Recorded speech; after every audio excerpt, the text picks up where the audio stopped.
मैं professor Harihriday Awasthi Ayurveda anatomy yoga and spirituality channel पर आप सभी का हार्दिक स्वागत करता हूं। हमारे बीच में डॉक्टर सिल्की हैं जो कोविड-19 के लिए जो आयुष काढ़े की प्रोटोकॉल है उसके अनुसार जो है उसके कंपोनेंट बता रही हैं, उसके लाभ बताएंगी। एक एक कंपोनेंट को वो डिस्क्राइब कर चुकी हैं। इसमें वो कुल टोटल उसको बनाने की विधि व्यवहारिक रूप से बताएंगी और उसके बाद उनका एक प्रैक्टिकल जो है वीडियो होगा। तो अब हम चल रहे हैं डॉक्टर सिल्की की ओर। वो युवा हैं और उनका जो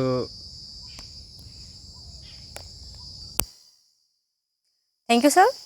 तो चलिए अब तक हम लोगों ने देखा कि कौन कौन से कंटेंट हमारे जो आयुष काढ़ा में हम इस्तेमाल कर रहे हैं वो हमारे लिए किस तरीके से लाभदायक है, हमारे हेल्थ के लिए किस तरीके से बेनिफिशियल है। अब हम फाइनल अपने प्रोसेस पर आते हैं और हम आपको बताते हैं कि किस तरह से हम इस आयुष काढ़ा को हम बना सकते हैं। तो आयुष काढ़ा को बनाने के लिए सर्वप्रथम हमें पानी की ज़रूरत पड़ेगी। तो उसकी मात्रा मैं आपको बता दूं कि पानी की मात्रा 3/4 गिलास पानी लीजिए या फिर आप 150 मिलीग्राम पानी ले सकते हैं। ये मात्रा मैं एक आदमी की काढ़े के लिए बताना चाहती हूँ। जिस तरह से आप आदमियों की मतलब इंसानों की संख्या बढ़ाते जाएंगे वैसे वैसे आप पानी की मात्रा और बाकी और भी इंग्रेडिएंट्स जो है उनकी मात्रा को आप बढ़ाते जाएंगे। तो मैं अभी जो आप लोगों को बताऊंगी वो एक आदमी के काढ़े की मात्रा बताऊंगी कि एक आदमी के लिए अगर काढ़ा बनाना हो तो हम कैसे बनाएंगे। तो सबसे पहले हम 150 मिलीलीटर पानी लेंगे। उसके बाद से हम इस पानी को 15 से 20 मिनट तक उबालने के लिए रख देंगे और फिर उसके बाद जो भी हम इंग्रेडिएंट्स लिए हैं जैसे कि हमने तुलसी लिया, अदरक या सौंठ लिया या फिर दालचीनी लिया या फिर काली मिर्च लिया, इन सारी चीज़ों को हम क्या करेंगे पीस के कूट के एक चूर्ण बनाएंगे जिसकी हम मात्रा 3 ग्राम लेंगे। अब हम क्या करेंगे कि इसका रेशियो जो है वो पहले ही जैसे कि हम आपको बता चुके हैं कि 4:2:2:1 के रेशियो में रखेंगे। यानी कि अगर 4 भाग हम अगर तुलसी लेते हैं तो 2 भाग दालचीनी, 2 भाग सौंठ या फिर अदरक और 1 भाग हम काली मिर्च का लेते हैं। ठीक है, इन सब का हम क्या करेंगे चूर्ण बना लेंगे और चूर्ण बनाने के बाद से हम पानी को 15 से 20 मिनट तक बॉईल करेंगे और उस पानी को बॉईल करने के बाद से हम उसको क्या करेंगे इन सारी चीज़ों को उसमें मिला के और गैस का नॉब ऑफ करेंगे और उसे ढक के रख देंगे।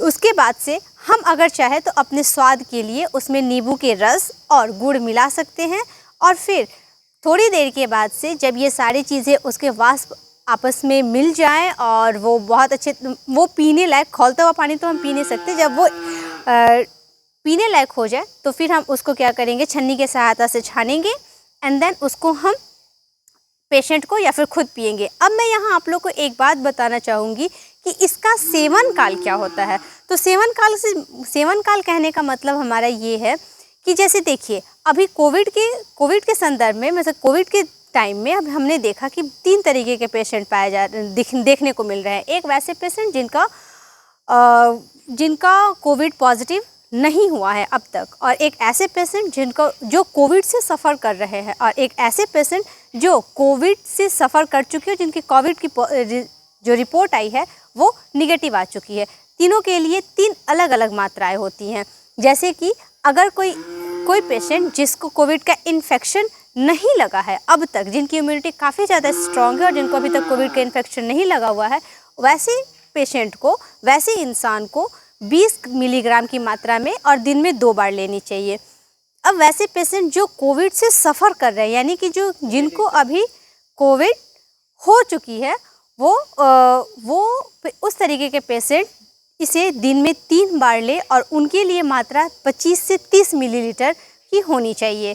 ठीक है, और वैसे पेशेंट जिनको कोविड का इन्फेक्शन लगा हुआ था और जो इस कोविड के इन्फेक्शन से लड़ के और बाहर आ चुके हैं, जिनका कोविड का रिपोर्ट नेगेटिव हो चुका है, वो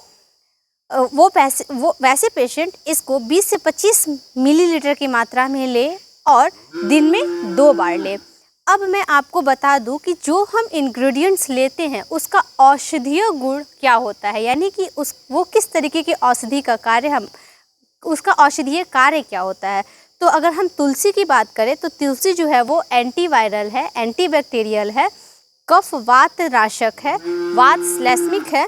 विकारों में इस्तेमाल किया जाता है। ठीक है, ये प्रशस्त है श्वास हर के लिए, जैसा कि मैंने आपको बता दिया है, सुरसादी के लिए और शिरोविरेचन के लिए। अब मैं बात करती हूँ सौंठ और दालचीनी की। तो जो एंटीऑक्सीडेंट सौंठ और दालचीनी की जो क्वालिटी है, जो औषधीय गुण है, वो है एंटीऑक्सीडेंट का काम करता है। वो कफ वात जनक भी है, क्योंकि उसका वीर्य जो होता है वो उष्ण होता है, वो पित्तवर्धक भी होता है, और वो एलर्जिक रिएक्शन को डिक्रीज करने का काम करता है, और वो कफजन्य विकारों में भी प्रयोग किया जाता है। अब मैं आपको बताऊंगी कि जो काली मिर्च है उसका औषधीय गुण क्या है। तो काली मिर्च का औषधीय गुण जो है वो एंटी एलर्जिक तत्व, काली मिर्च में एंटी एलर्जिक तत्व भी पाए जाते हैं, जो हमें उष्ण प्रदान करती है।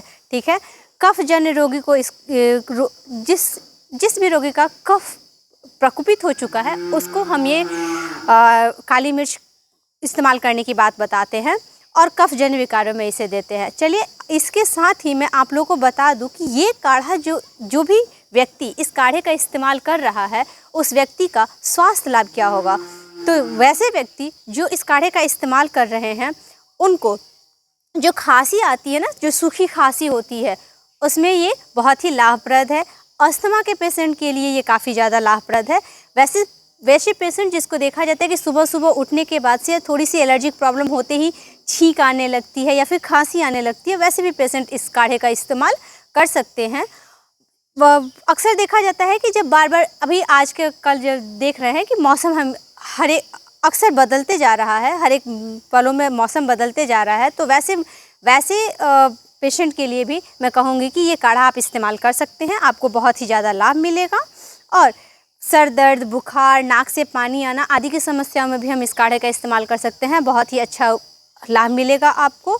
और वैसे पेशेंट जिसका कफ थोड़ा पुराना हो चुका है और छाती में जकड़न सी महसूस होती है, वैसे अगर रोगी इस काढ़े का इस्तेमाल करते हैं तो उनके वो कफ को पिघला के बाहर निकालने का कार्य भी करती है।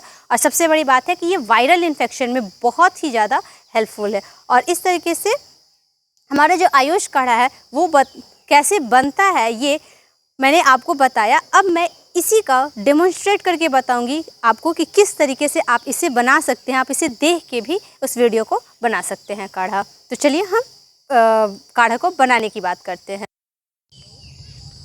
तो ये बहुत ही अच्छा विश्लेषण किया डॉक्टर सिल्की ने, और किस तरीके से ये आयुष काढ़ा बनता है, उसके क्या घटक होते हैं, प्रत्येक घटक का अलग अलग गुणधर्म और उसका क्या प्रभाव है, किस तरीके से वो एक्टिव है और क्या क्या लाभ देता है अलग अलग घटक, उसका पूर्ण साइंटिफिक और एथेंटिक विश्लेषण कम शब्दों में किया।